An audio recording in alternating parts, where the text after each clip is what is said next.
Ini masalah penting, dan juga dalam hal yang lebih jauh dari itu. Mohon maaf, panjang sebenarnya masalah rumah tangga ini, kalau tidak selesai hari ini kita lanjutkan nanti. Di antaranya jangan menuntut adalah, mohon maaf, hal yang sangat pribadi. Hari ini kami hadirkan di sini, memang ada sedikit sangat pribadi, tapi harus tidak dihadirkan takut kelewat. Hubungan suami istri yang sangat pribadi, hubungan suami istri.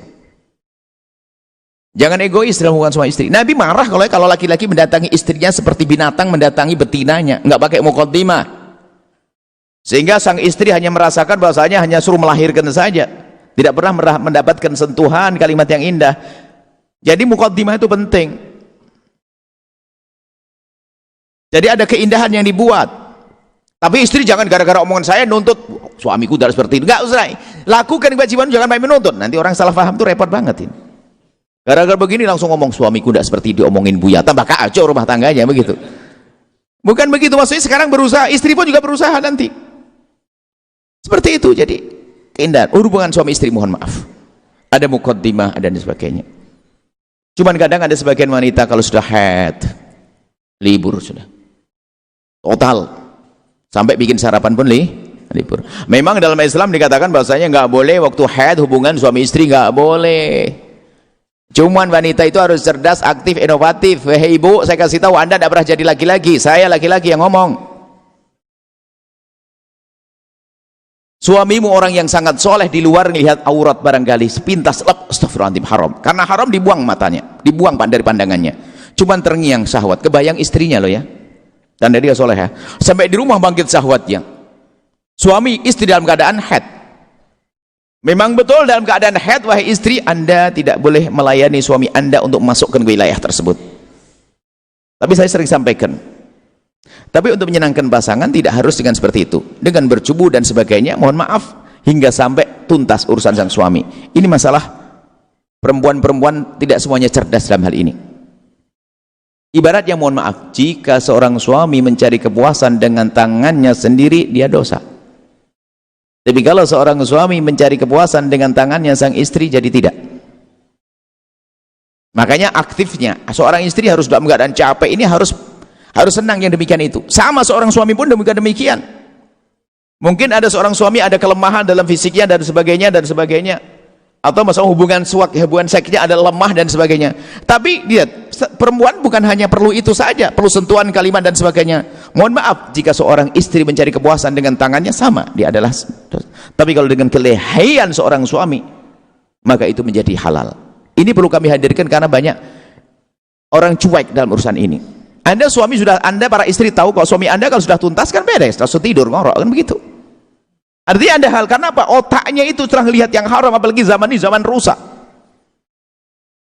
Cuman memang ada sebagian wanita itu ada modelnya,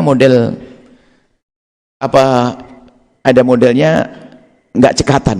Sampai ada hadis Nabi ya, saya katakan hadis ini hadis yang paling indah bagi wanita ya, hadis cinta, hadis harmonis. Bunyinya idza da'a rajulu imra'atahu ila firashi, hadisnya panjang.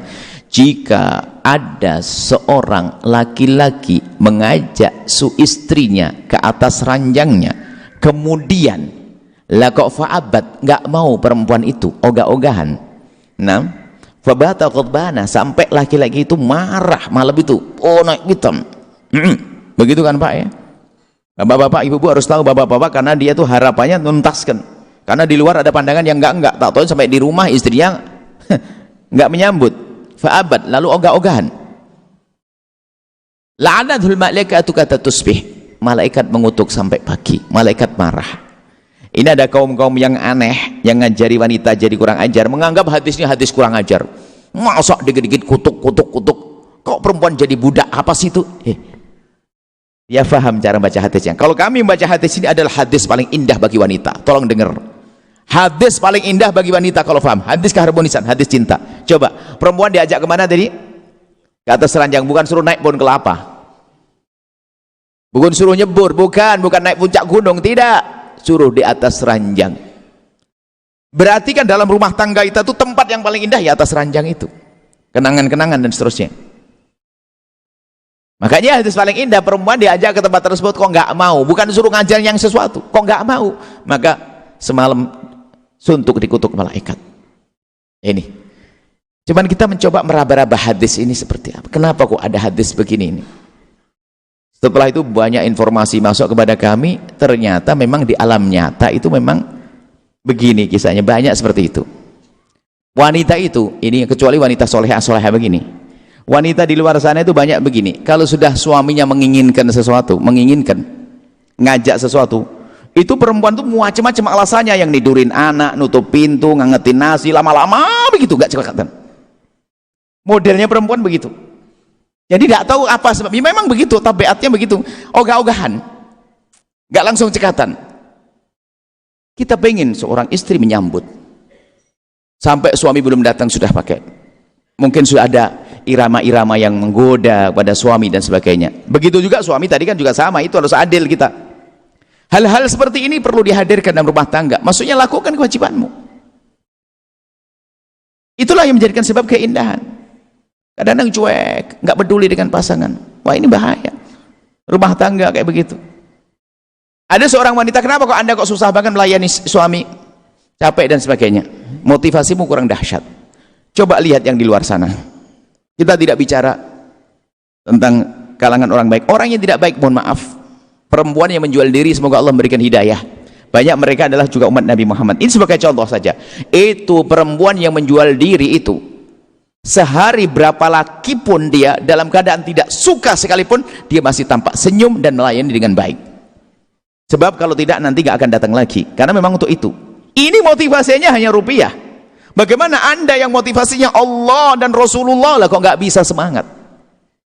Yang ada ogah-ogahan, malas dan sebagainya. Sama suami pun juga demikian. Dan juga mungkin kalau kita hubungkan dengan sebelumnya, ada kurang semangatnya syahwat kita dengan pasangan adalah karena rusaknya mata kita tadi, sering melihat syahwat di tempat lain. Itulah. Jadi lakukan kewajibanmu, jangan banyak menuntut. Termasuk urusan ekonomi ya. Suami, kalau ternyata suami nggak mampu, istri berperan dan sebagainya. Jangan sampai gara-gara ekonomi berantem, cerai gara-gara ekonomi. Istrinya sudah kaya raya, gara-gara suaminya fakir, cerai. Yang cinta itu mahal. Indah itu dibangun, dibuat. Baik, kemudian ya, yang terakhir nih, saya tutup saja karena itu harus tanya jawab. Yang ketiga, budayakan dalam rumah tanggamu budaya mudah memaafkan dan mudah meminta maaf. Sebab ada suami itu keras kepala. Sampai seorang istri ngadep kepada kami, tolong Buya sampaikan ke suami saya masalah pendidikan anak saya. Loh, kenapa kamu tidak bisa ngomong? Buya, kalau saya nggak bisa musyawarah. Terus kenapa? Saya baru buka saja langsung dimarahi. Ajib. Kok ada suami monster begitu tuh? Mudah mengingatkan itu penting. Budaya harus ada di rumah kita. Usulan dari pasangan. Suami itu jangan egois. Mentang-mentang imam lalu mengatakan mau ini. Termasuk mohon maaf kami sampaikan. Kalau seandainya anda pengen mengecat rumah anda cat warna hijau, anda sudah siapkan warna hijau dan anda senang dengan baju, oke. Tapi jangan langsung serta-merta. Jangan-jangan warna hijau warna yang paling tidak disukai oleh istri anda. Anda boleh bertanya, sayang, warna yang paling tidak kau sukai apa kira-kira? Selagi hijau tidak disebut, oke lah, masih mungkin kan begitu. Setelah itu pura-pura, bukan pura-pura, merayu, yang kamu pengen warna apa?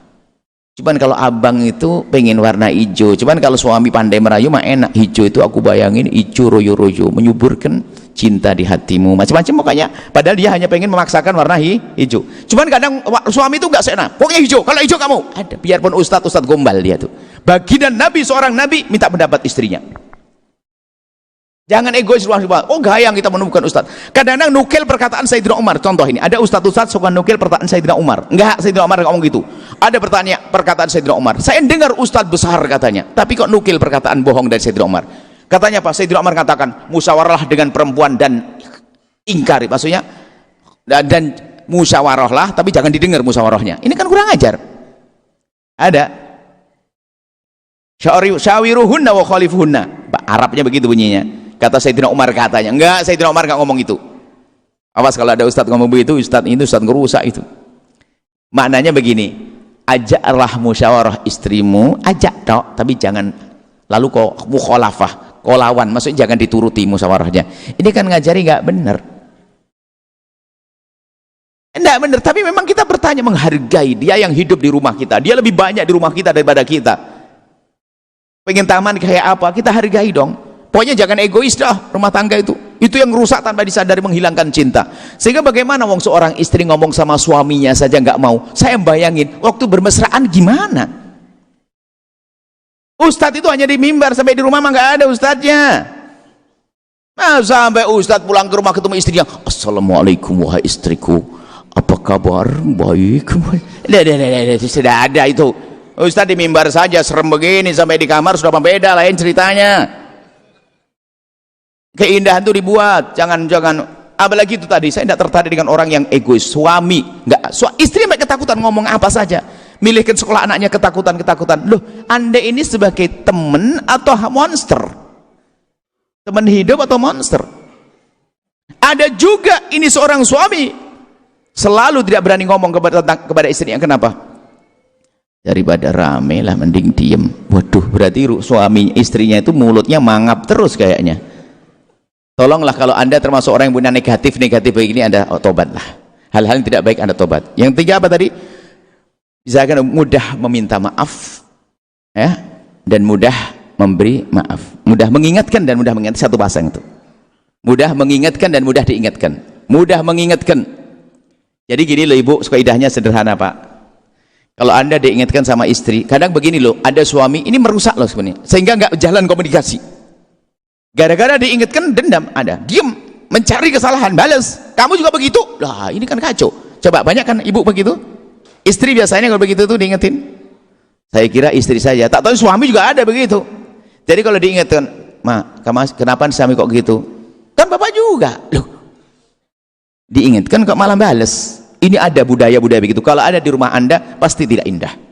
Pastikan. Kalau budaya di rumah Anda seorang istri kalau diingatkan lalu balik nyebut kesalahan pasangan juga, pasti tidak indah, bohong indah. Karena apa? Nggak berjalan komunikasi harus jalan. Ada seorang suami kalau diingatkan itu langsung keluar banting pintu jeder begitu ya. Ada istri kalau diingatkan Pak, diingatkan suami ngomongin diem tok gini, tapi nggak tahu ini denger mau nggak denger. Protesnya pakai diem, gayanya itu khusyuk tapi diem tok, diemnya bikin gatel. Langsung kalau Anda diingatkan oleh pasangan Anda, sambut, makasih Bang. Seorang suami diingatkan sama istrinya, sayang, aku dulu sebelum menikah dengan kamu aku kira kamu cantik, ternyata setelah kamu bisa ngingetin aku, ternyata kamu tambah cantik sayang. Oh loh, hebat. Maka dari itu sekarang kamu kasih hadiah. Abang kasih hadiah apa Bang? Anting sebelah. Iya Bu, anting sebelah. Kemudian setelah itu istri yang ngomong, kenapa abang antingnya sebelah? Karena kamu baru satu kali ngingetkan, kalau dua kali baru antingnya kenapa? Begitu. Artinya apa? Beri motivasi pasangan Anda untuk berani ngingetkan. Rumah tangga keindahan itu dibuat loh ya, kemesraan, gurau, candaria. Kita perlu rumah tangga, jangan kaku-kaku mentang-mentang Ustadz serem banget. Baginda Nabi itu lihat, kalau sudah di medan laga begitu gagahnya seperti tidak pernah kenal kemesraan, kalau sampai di rumah begitu mesranya seperti tidak pernah kenal perang. Di rumah gayanya dari kantor, tas begitu aja kayak keberan, itu tebak, aduh di kantor begini-gini. Kantor di rumah beda, nanti ngomongnya. Kerjaan di kantor dibawa ke rumah, ya. Kemudian ini banyak, kalau di rumah tangga itu biasanya kita tuh pelatihan itu harus sampai sore, karena nanti ada model-model mengenali model pasangan. Jadi kalau orang wataknya beda itu kan juga nggak enak, ketemunya susah. Contoh Bu, makanya memahami pasangan penting. Istri itu umumnya karena di rumah sendiri tinggal sama suami, kalau suami datang pengen cerita, kan gitu ya, pengen cerita. Suami itu karena di luar urusan banyak orang, maunya kalau pulang ke rumah itu diem langsung, nggak pengen denger apa-apa. Ayo gimana kisahnya? Makanya Pak, kalau istrimu lagi cerita itu jangan diberhentikan mulutnya, diem, nggak usah, dengerin saja, biarpun Anda sambil ketiduran dia seneng. Yang penting jangan dilarang, diem, nggak usah. Terus yang gimana? Oh Masya Allah, ini dia tidak apa-apa, sebab kita tuh sering mematahkan hatinya orang. Mematahkan hati orang nggak boleh itu. Baik ya, ini saja insya Allah bisa kami sampaikan. Panjang rumah tangga karena apa? Dua hal ya dalam perjalanan dakwah kami yang sangat penting adalah, pertama adalah rumah tangga, yang kedua adalah pendidikan anak. Pendidikan anak mungkin kami sebetulnya pendidikan anak seharusnya hari ini